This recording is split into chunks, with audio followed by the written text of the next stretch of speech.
inspection, I'm going to begin in front of the vehicle. First, I'm going to make sure that all my lights are clean and functional. Now, clearance lights on the tractor and trailer are amber in color. Now, my turn signal's amber. My four-wheel flashers also amber in color. And my headlights, make sure my high and my low beams are functioning properly. Now, I'm going to open the hood.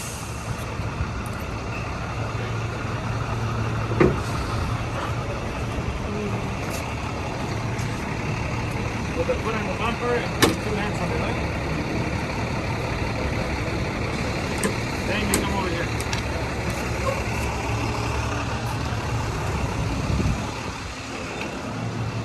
Alright, this is part of the head of this is part of the front of the vehicle, the header board. Make sure it's not cracked, bent, or broken. Now my frame, this is the fuel area of the vehicle. My frame, not cracked, bent, or broken.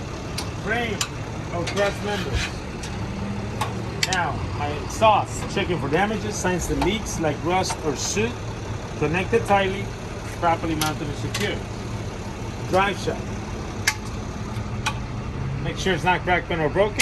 The U-joints, properly mounted and secure, and free of foreign objects. Now, checking the catwalk and steps.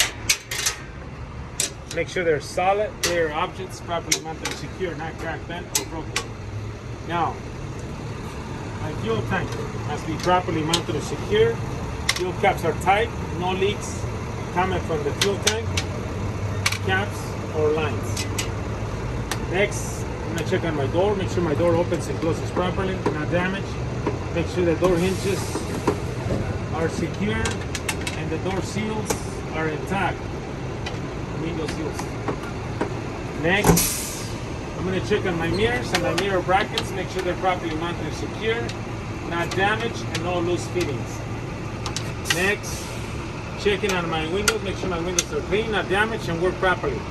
Now, the inspection I did on this side of the vehicle also applies to the other side as well. Alright. Now, engine compartment. First, I'm checking is my alternator. Must be properly mounted and secure. Checking wires, make sure all wires are securely fastened. And it's belt driven. Now the belt, not cracked or frayed, less than 3/4 inch of play. My water pump, it's right here. Must be properly mounted and secure, not leaking. Belt, not cracked or frayed, less than 3/4 inch of play. Now, coolant level. Come over here.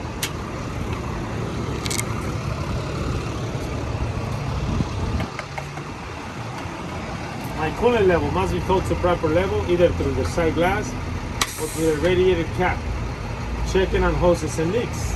Looking on the ground for dripping fluids coming from the transmission of the engine. When listening for air leaks. Now checking all hoses. Make sure they are well attached at both ends and there's no abrasions, no bulges, no cuts, and no leaks. Now checking on my air compressor. Must be properly mounted and secure, not leaking. This is gear driven. Now, I'm going to check on my power steering fluid level. Filled to proper level, above fill mark in a normal operating range. The dipstick is located on the cap. Not leaking, properly mounted and secure, and this is gear driven as well. Now, checking on my oil dipstick. Make sure it's filled to proper level, above fill mark in a normal operating range. Now, I will check it with the engine off. Next, I'm going to check on my steering box and hoses. Make sure they're properly mounted and secure. They're not leaking and they're not missing any nuts or bolts. Next, checking on my steering linkage, which consists of 4 components. First component is my steering column. Number 2 is my pitman arm. Number 3 is my drag link. And number 4 is my tie rod. Make sure that all are not cracked or broken.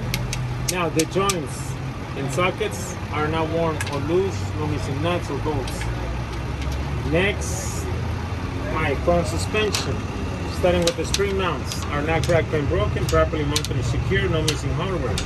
Now, the springs are not cracked or broken, properly mounted and secure, no more than 1/4 missing or broken. My U-bolts are properly mounted and secure, not cracked or broken, and not missing any hardware. Now, my shocks are properly mounted and secure, not cracked or broken, not leaking. Now, this inspection also applies to the other side of the vehicle. Next, checking on my brakes. Front brakes. My brake chambers are not leaking, not cracked or broken, properly mounted and secured. No loose or missing clamps. Now, slack adjuster must be properly mounted and secured, not cracked or broken, and no missing hardware. Now, my push rod, not cracked or broken, should not move more than 1 inch when pulled by hand. Checking brake hoses and lines. These are your hoses, these are your lines. Make sure there's no abrasion, bulges, cuts, no leaks, well attached at both ends. Now, number 5, drums, linings, not cracked or broken, no loose or missing hardware, no oil or grease. Now, the lining should be at least a 1/4 inch thick. These are your linings. Now, this inspection also applies to the other side of the vehicle. Next, my front axle, the tire depth is 4/32 seconds of an inch minimum. Now on fronts, no recaps. The condition, evenly worn, no abrasions, no bulges, no cuts to thread or to the sidewall. All right, ball cap and stem. Not missing or damaged. Now inflation, I will check it with the tire gauge. Now checking my rims, not cracked or broken or loose, no welding repairs, no rust. Now I'm going to check on my lug nuts. Make sure they're all present, they're not cracked or distorted. There's no signs of looseness such as rust or shiny threads. Now I'm going to check on my hub oil seal and my axle grease seal, see if it's not leaking any oil or grease. Now if wheel has a side glass, oil level is adequate. Now this inspection also applies to the other side of the vehicle. All right, moving to the coupling system. Checking the airlines, the blue and the red. Make sure there's no abrasions, bulges, cuts, no leaks. Well attached on both tractor and the trailer hands. Checking the glide hands, make sure they are locked in place and free of damage. Now my electric line, not cracked. Make sure it's well insulated and is securely connected on tractor and the trailer. Right here, battery and video.